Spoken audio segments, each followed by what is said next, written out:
नमस्कार दोस्तों, स्वागत है आपका मेरे चैनल गोविंद गोपाल में। फिर से एक बार दोस्तों इस वीडियो में हम बात करेंगे शिक्षा मित्रों को लेके।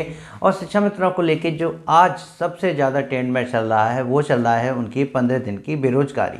जी हाँ, सोशल मीडिया पर 15 दिन की बेरोजगारी को लेके काफ़ी पोस्टर सामने आ रही हैं। शिक्षा मित्र कई पोस्ट लिख रहे हैं जिसमें वो कह रहे हैं कि आज से यानी नव वर्ष की शुरुआत के साथ ही शिक्षा मित्र 15 दिन के लिए बेरोजगार हो गया है। भले ही सभी के साथ नववर्ष की शुभकामनाओं का सिलसिला चल रहा हो, लेकिन वहीं शिक्षा मित्र अब ये चिंता में है कि वो आखिर इस 15 दिन का जो मानदेय है वो किसी अन्य तरीके से कैसे कमाएगा। घर का खर्चा तो चलेगा, घर के जो खर्चे हैं वो तो वही रहेंगे, लेकिन इन 15 दिन का मानदेय उसको नहीं मिलता है। और ये तब से हुआ है जब से ये छुट्टियों की कटौती का आदेश आया था। यानी जो स्कूल पहले 30 जून तक बंद रहते थे, अब वो केवल 15 जून तक बंद रहते हैं। और इधर 15 दिन की छुट्टियां विंटर में कर दी जाती हैं। इसलिए सरकार ने शिक्षा मित्रों का मानदेय 15-15 दिन का अलग हिस्सों में बांट दिया। पहले शिक्षा मित्रों को जून के महीने का मानदेय यानी 30 दिन का मानदेय नहीं मिलता था, लेकिन अब क्योंकि जून में विद्यालय 15 दिन खुलता है, लास्ट के 15 दिन खुलता है, इसलिए जब कोई विद्यालय आएगा तो उसका मानदेय भी उन्हें चाहिए होगा। तो इसलिए उन 15 दिनों का मानदेय उस जून में और यहाँ जनवरी में जो 15 दिन का मानदेय है वो इस महीने भी मिलेगा। यानी पूरे जो मानदेय है वो आधी आधी 2 हिस्सों में बांट दी, एक जनवरी में मिलती है और अब एक जून में मिलती है। यानी शिक्षा मित्रों को पूरे 12 महीने मानदेय मिलता है, जिसमें से 2 महीने उन्हें 5-5 हज़ार रुपये मिलते हैं। तो यहाँ यही बात आ रही है कि 5 हज़ार से कैसे घर का खर्चा चलेगा, 10 हज़ार रुपये मिलने चाहिए। स्कूल बंद हैं सरकार की पॉलिसी के अकॉर्डिंग। सरकार के जो नियम है कि विंटर वैकेशन होने चाहिए और समर वैकेशन होने चाहिए और बच्चे विद्यालय में नहीं आएंगे, लेकिन शिक्षा मित्र तो विद्यालय जाना चाहता है तो उसको मानदेय मिलना चाहिए। ऐसे ही कुछ ऑडियो या वीडियो आपने शिव कुमार शुक्ला जी की देखी होगी, जिसमें उन्होंने कहा एक इंटरव्यू के दौरान कि ये बड़ी विविधता है या विडंबना है कि शिक्षा मित्रों को इन 15 दिन का मानदेय नहीं मिलता है, जबकि वो विद्यालय तो जाना चाहता है, लेकिन ना मिलने की वजह से उनके सामने जो आर्थिक स्थिति की जो समस्या आती है इन 15 दिनों में, उसे सरकार जल्द से जल्द निस्तारित कर दे। क्योंकि पहले भी कई बार वार्ता में ये तय किया गया था कि इन 15 दिन का मानदेय दे दिया जाए और सहमति भी बनती थी, लेकिन उसका आज तक अभी आदेश जारी नहीं हुआ है। लेकिन सोशल मीडिया पर जब ये बातें सामने अब तेज़ी से आ रही हैं कि 15 दिन की बेरोजगारी में आखिर शिक्षा मित्र क्या करे, तो यही बात शायद तब आती थी जब जून का महीना होता था और जून में शिक्षा मित्र कहता था कि अब हम जून की रोटी कैसे खाएंगे, क्योंकि 30 दिन का वहाँ बेरोजगार शुरू हो जाता था, पूरे महीने का बेरोजगार शुरू हो जाता था। अब इस बात को लेकर हम कई बातें और भी कर सकते हैं। पुरानी बातें भी करें तो शिक्षा मित्र संविदा पर नियुक्त हुए हैं, आप जानते हैं, और 11 महीने की इनकी नियुक्ति है। पहले जो है इनका नवीनीकरण होता था। क्यों होता था? क्योंकि सरकार ये मानती थी कि अगर इनको 12 महीने का मानदेय देंगे और नवीनीकरण की प्रक्रिया नहीं रखेंगे तो इस सरकार के एक नियमित कर्मचारी हो जाएंगे जो 12 महीने मानदेय लेते हैं, तो ये कल परमानेंट होने का दावा करेंगे। और इसको लेके संगठन ने पहले भी कई लड़ाइयाँ लड़ी थी। एक बार आपको याद होगा कि जून में जनगणना की ड्यूटी लगा दी गई, तो इस पर भी लोग कोर्ट जाने के लिए तैयार हो गए कि शिक्षा मित्र तो 11 महीने का कर्मी है, वो 12 महीने क्यों काम करेगा, 12वें महीने जून में नहीं काम करेगा। और यदि काम करेगा और उसको मानदेय मिलता है तो सरकार फंसेगी और सरकार को हमें 12 महीने का मानदेय मिलने की वजह से वो शायद फंस सकती है कोर्ट में। ये बातें भी सामने आई थी। शिक्षा मित्र के एक्सपीरियंस के अनुभव जो पुराने 20 सालों के उसमें बता रहा हूँ कि ये भी बात संगठन ने कही थी कि जून के महीने में काम करेंगे, सरकार 12 महीने में मानदेय दे देगी तो वो फंस जाएगी और हम एक नियमित कर्मचारी हो जाएंगे। तो मतलब हमारा कहने का मतलब यह है कि संविदा कर्मी के साथ ये हमेशा एक अड़चन रही है कि उसको 12 महीने का मानदेय ना देने की शर्त हमेशा साथ रही है कि 12 महीने का अगर मानदेय दे दिया, 12 महीने अगर काम करवा लिया तो ये नियमित कर्मचारी की तरह हमारे शिक्षकों की भांति जो है वेतन मांगेंगे या इनको स्थायीकरण करना पड़ेगा। ये पुरानी परंपराएं हैं जो चली आ रही हैं शिक्षा मित्र संगठन में कि हमें जो है 12 महीने का मानदेय चाहिए और नियमितीकरण का जो है हल चाहिए। लेकिन नियमितीकरण कब संभव हो पाएगा? जब शिक्षा मित्र स्थायी हो जाएगा। स्थायी होने की मांग क्या अभी फ़िलहाल वर्तमान में चल रही है? नहीं चल रही। केवल और केवल जहाँ तक है सभी जानते हैं और सभी इससे अब सहमत भी हो गए, इनसे ज़्यादा अब कुछ चाहिए भी नहीं कि सभी जो है मानदेय वृद्धि की आस लगाए हुए हैं।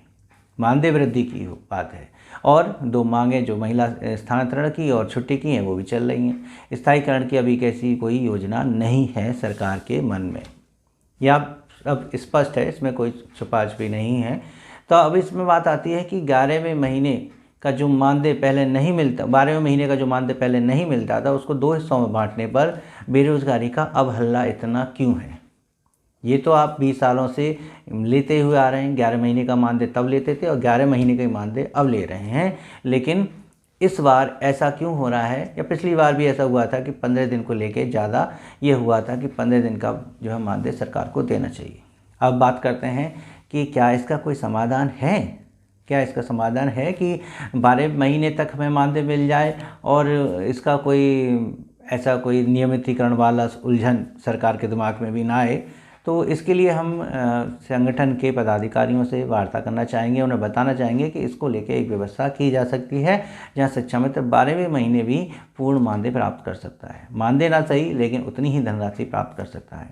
इसको लेके हम आप बताना चाहेंगे कि जैसे मान लीजिए कि सरकार मानदेय बढ़ाना चाहती है, और जैसे कि अभी आपने देखा कि मुरादाबाद से एक मंच से विधायक जी ठाकुर रामवीर सिंह जी ने अनाउंस किया कि सरकार शिक्षा मित्र और अनुदेशकों का मानदेय दोगुना करने जा रही है।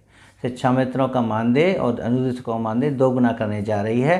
तो इसमें जो है कहीं ना कहीं उम्मीद जग रही है कि सरकार एक अच्छी मात्रा में मानदेय बढ़ाएगी, एक अच्छी मात्रा में मानदेय बढ़ा सकती है। यानी शिक्षा मित्रों का मानदेय क्या 20,000 और अनुदेशकों का मानदेय भी क्या 17-18 हज़ार के करीब होने जा रहा है। अगर इतना होता है तो ये भी बहुत अच्छी बात है। लेकिन हम इस बात का भी आपको दावा करते हैं कि 17, 18 या 20 हज़ार मानदेय मिलने के बाद 1 साल बाद फिर आप यही कहेंगे, जब 15 दिन का मानदेय आपको अब नहीं मिलेगा और 15 दिन का मानदेय तब नहीं मिलेगा, तब भी 15 दिन की बेरोजगारी वाली बात तब भी चलती रहेगी और हमेशा आगे बढ़ती रहेगी, क्योंकि मानदेय तो आपको वर्किंग टाइम के ही मिलेंगे और फिर भी 15 दिन बेरोजगार शिक्षा में तो घूमेगा। तो क्या मानदेय बढ़ोतरी इस समस्या का हल है?